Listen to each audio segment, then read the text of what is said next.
Dear students, MR online English YouTube channel में आप सभी का स्वागत है। मैं एमआर प्रजापति। डियर स्टूडेंट्स, आज हम आपके सामने प्रोनाउन पार्ट 5 की वीडियो प्रस्तुत करने जा रहे हैं। इस वीडियो में हमने रूल टाइप 5 से संबंधित दिए हैं। तो आओ सबसे पहला रूल पढ़ते हैं।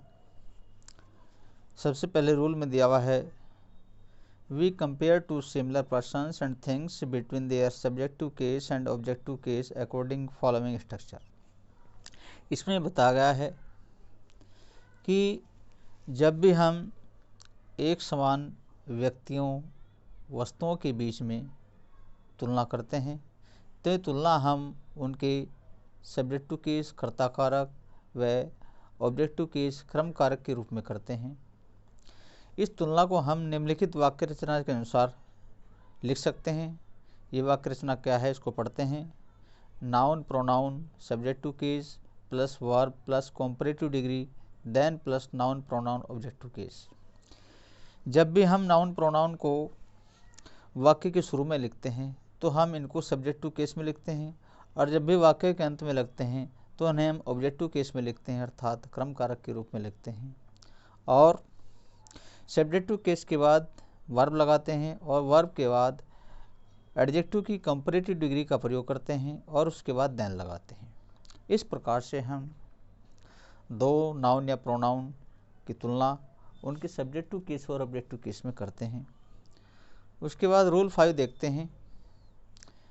रूल 5 में दिया हुआ है, we use something in affirmative sentences and we use anything in negative and interrogative sentences, but we use any after hardly in affirmative sentences। इसमें बताया गया है कि हम some और something का प्रयोग affirmative sentences में करते हैं, सकारात्मक वाक्यों में करते हैं, और any और anything का प्रयोग हम नेगेटिव और इंटरोगेटिव सेंटेंसेस में करते हैं।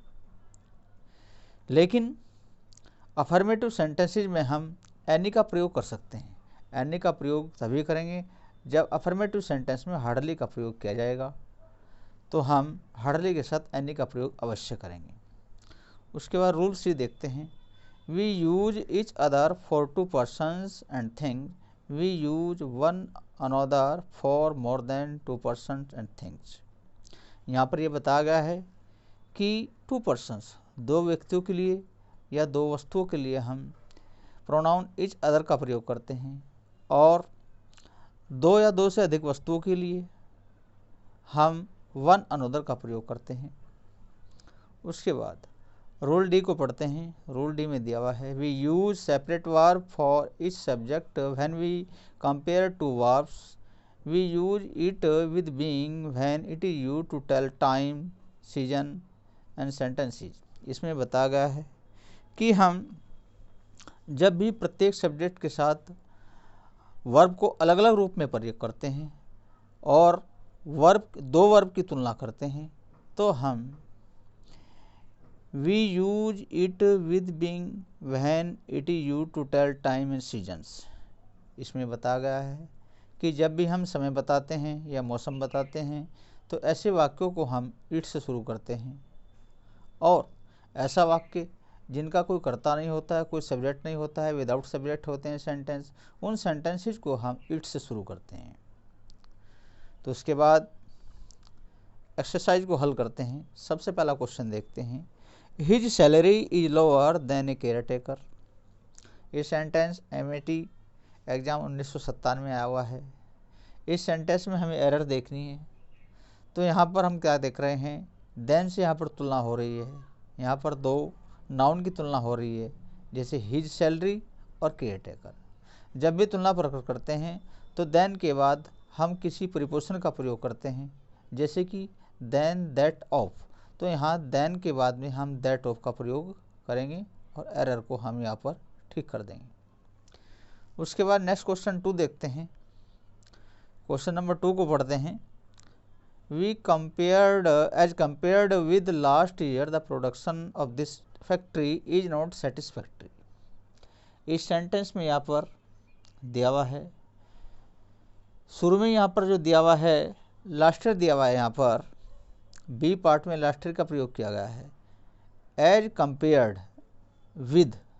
विद के बाद में हम दैट ऑफ का प्रयोग करेंगे।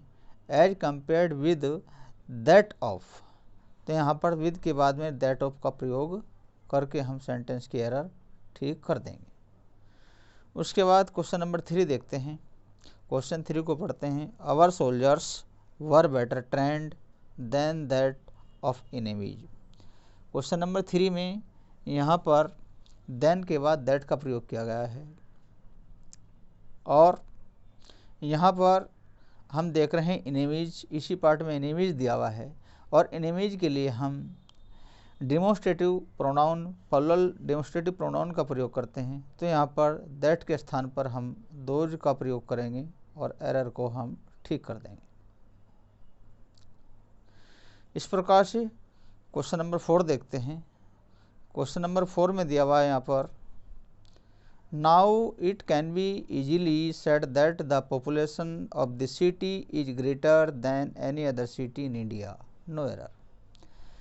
क्वेश्चन नंबर 4 में यहाँ पर हम क्या देख रहे हैं, यहाँ पर सी पार्ट में देन का प्रयोग किया गया है और जब भी देन का प्रयोग किया जाता है इसके बाद हम दैट और प्रीपोजिशन का प्रयोग करते हैं। तो यहाँ देन के बाद में हम दैट और ऑफ का प्रयोग करेंगे और एरर को ठीक कर देंगे। उसके बाद क्वेश्चन नंबर नेक्स्ट देखते हैं। क्वेश्चन नंबर 5 में पढ़ते हैं। सबसे पहले क्वेश्चन 5 दिया हुआ है यहाँ पर, the principal decided to sanction any money that was required for completing the project, no error. इस सेंटेंस में हमें एरर देखनी है, कौन से पार्ट में एरर है। यहाँ पर दूसरे पार्ट में दिया हुआ है आपका एनी का प्रयोग यहाँ पर किया गया है बी पार्ट में। बी पार्ट में एनी का प्रयोग किया गया है। एनी संख्या सूचक है, जबकि यहाँ पर जो मनी है, यहाँ पर आपका मनी एक प्रकार का जो नाउन है वो संख्या सूचक नहीं है, वो मात्रा सूचक नाउन है और मात्रा सूचक नाउन से पहले हम सम या समथिंग का प्रयोग करते हैं।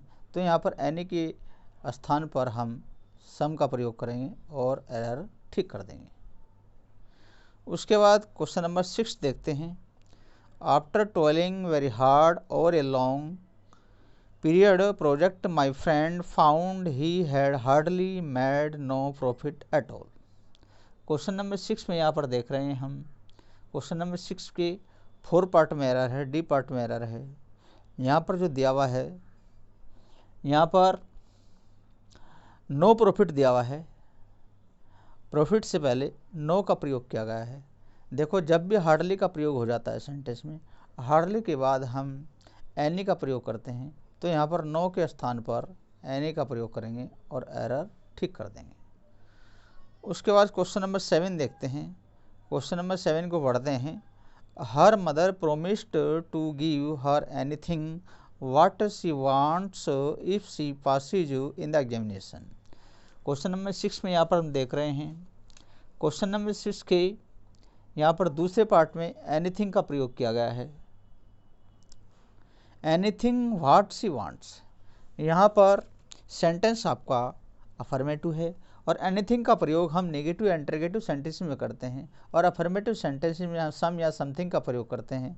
तो यहाँ पर एनी के स्थान पर सम हो जाएगा और यहाँ पर हम एरर ठीक कर देंगे।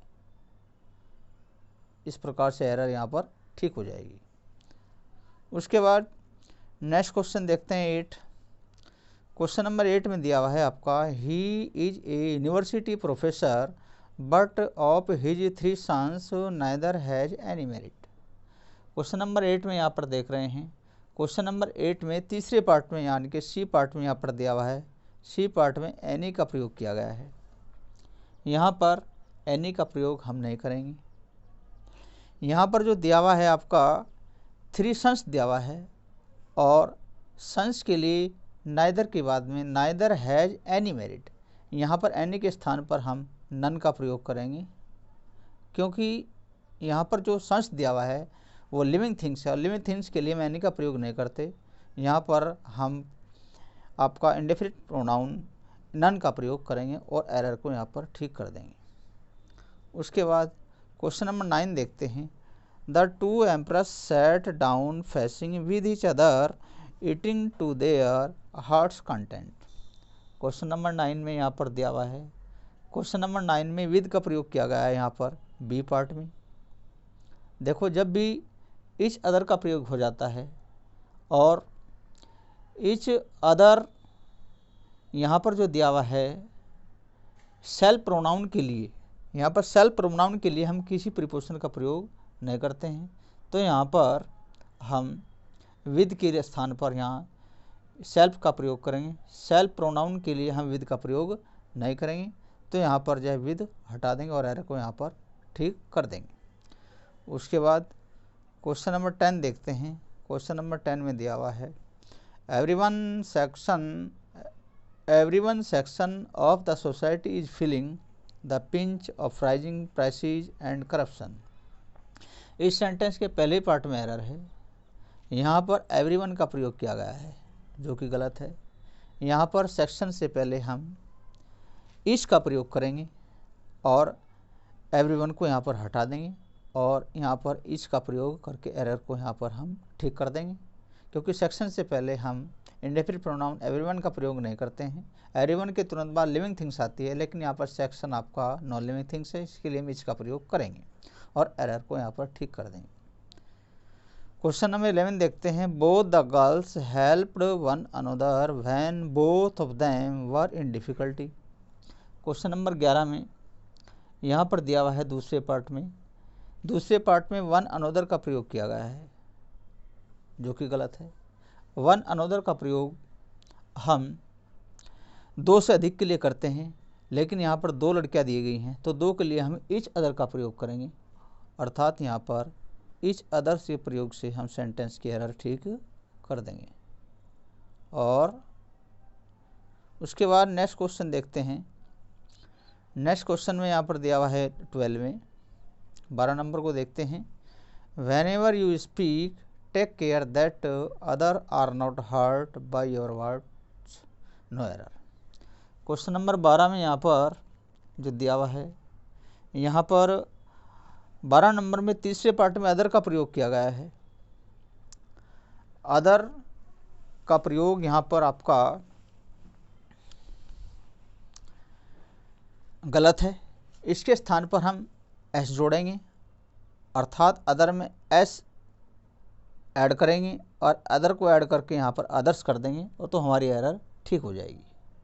उसके बाद क्वेश्चन नंबर नेक्स्ट देखते हैं। यहाँ पर 13 नंबर को पढ़ते हैं पहले।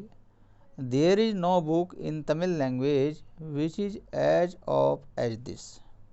इस सेंटेंस में यहाँ पर देयर इज पहले पार्ट में यहाँ पर देयर इज नो का प्रयोग किया गया है और नो के बाद में हम इंडेफिनिट प्रोनाउन अदर का प्रयोग करेंगे। There is no other book करेंगे तो यहाँ पर अदर लगा करके एरर ठीक कर देंगे।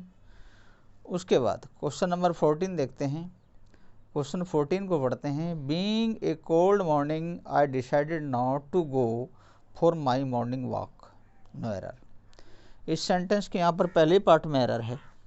यहाँ पर बीइंग से पहले हम इंट्रोडक्टरी एडवर्ब इट का प्रयोग करेंगे, अर्थात सब्जेक्ट लगाएंगे और इट बीइंग ए कोल्ड हो जाएगा और सेंटेंस का अर्थ पूरा हो जाएगा। इस प्रकार से पहले पार्ट के एरर यहाँ पर हम इट लगा करके ठीक कर देंगे। उसके बाद क्वेश्चन नंबर 15 देखते हैं। क्वेश्चन 15 को पढ़ते हैं सबसे पहले। यहाँ पर दिया हुआ है laser beams can carry long distance signals in a way somewhat similar to radio waves. इस सेंटेंस में यहाँ पर जो दिया हुआ है laser beams can carry long distance signals in a way somewhat similar to radio waves, अर्थात यहाँ पर लेजर बीम्स के बाद में यहाँ पर कैन कैरी वर्ब का प्रयोग किया गया है। इसी प्रकार से यहाँ पर जो रेडियो वेव्स है, रेडियो वेव्स के बाद में हमें मैन वर्ब का प्रयोग करना है और मैन वर्ब लगा करके हमें सेंटेंस का अर्थ पूरा करना है, अर्थात यहाँ पर वेव्स के बाद में हम डू लगाएंगे और सेंटेंस के अर्थ को पूरा कर देंगे। इस प्रकार से पार्ट डी की एरर यहाँ पर हम ठीक कर देंगे। तो स्टूडेंट्स, इस एक्सरसाइज में हमने 15 क्वेश्चंस का सॉल्यूशन दिया है और ये सभी क्वेश्चंस आपकी पूर्व परीक्षाओं में आए हैं। आप सभी इन सभी क्वेश्चंस के रूल को ध्यानपूर्वक समझें पढ़ें और इनका प्रयोग अन्य सभी प्रतियोगी परीक्षाओं में आए हुए अन्य क्वेश्चनों में करें। और साथ ही साथ हमारी इस वीडियो को आप लोग लाइक करें, शेयर करें और चैनल को सब्सक्राइब करें।